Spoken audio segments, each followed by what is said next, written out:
আসসালামু আলাইকুম। আমি AK Minarul Tauhid, physiotherapy consultant, unique pain and paralysis centre. আমরা যারা ডেস্ক জব করি, লং টাইম আমরা ডেস্কে বসে কম্পিউটার ইউজ করা বা লেখালেখির কাজ করার কারণে আমরা প্রায়শই দেখা যায় যে নিজেদের পশ্চারটাকে সঠিক গঠনে রাখতে পারি না। হয়তো একটু বাঁকা হয়ে বসে কাজ করি বা দীর্ঘ সময় ঝুঁকে কাজ করি, যে কারণে আমাদের নেক এবং আপার ব্যাক অর্থাৎ পিঠের উপরের অংশের দিকে আমাদের ব্যথা হয়। খুব সহজে একটি এক্সারসাইজের মাধ্যমে আপনারা এই ব্যথা থেকে নিজেকে বিরত রাখতে পারেন। চলুন দর্শক, তাহলে খুব সহজে আমরা এক্সারসাইজটি শিখে নিই। আমাদের এক্সারসাইজটির নাম হচ্ছে YTWL। চলুন আমরা দেখে নিই কীভাবে আমরা এই এক্সারসাইজটি করতে পারি। দীর্ঘ সময় বসে কাজ করার কারণে আমাদের শোল্ডার জয়েন্টটি সামনের দিকে চলে যায় এবং অনেক সময় আমরা ঘাড় নিচু করে কাজ করার কারণে আমাদের নেক এবং আপার ব্যাকে এই ব্যথা বা একটু শিরশির করার মতো অনেকের ফিল হয়।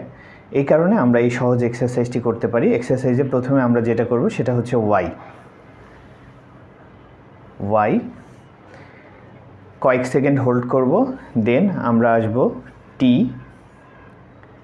টি, তারপরে ডাব্লিউ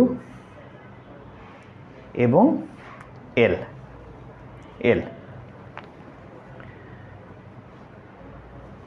আবার আমরা দেখিয়ে দিচ্ছি ওয়াই, এটা হচ্ছে ওয়াই, তারপরে টি, দেন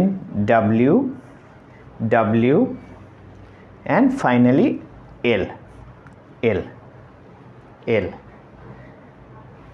এই এক্সারসাইজটির মাধ্যমে আমাদের ব্যাকের যে মাংসপেশি আছে, দ্যাট ইজ রম্বয়েডস আছে, ইন্টারস্ক্যাপুলার অন্যান্য মাংসপেশি আছে এবং ল্যাটিসিমাস ডরসি, এই মাংসগুলোকে বা এই মাংসপেশিগুলোকে স্ট্রেনথেন করা যায় এবং খুব সহজেই এই ধরনের ব্যথা থেকে পরিত্রাণ পাওয়া যায়। আশা করি আপনারা এক্সারসাইজটি শিখতে পেরেছেন। এই দেখানো এক্সারসাইজটি আপনারা প্রতিদিন 10 বার করে দিনে যদি 2 বেলা বা 3 বেলা প্র্যাকটিস করেন, আপনারা এই ধরনের ব্যথা থেকে খুব সহজেই নিজেকে বিরত রাখতে পারবেন। আরও এই রকমের ভিডিওর জন্য আপনারা আমাদের পেজেই সংযুক্ত থাকবেন এবং আপনাদের সুপরামর্শ দিয়ে আমাদের সাথেই থাকবেন। ধন্যবাদ সবাইকে।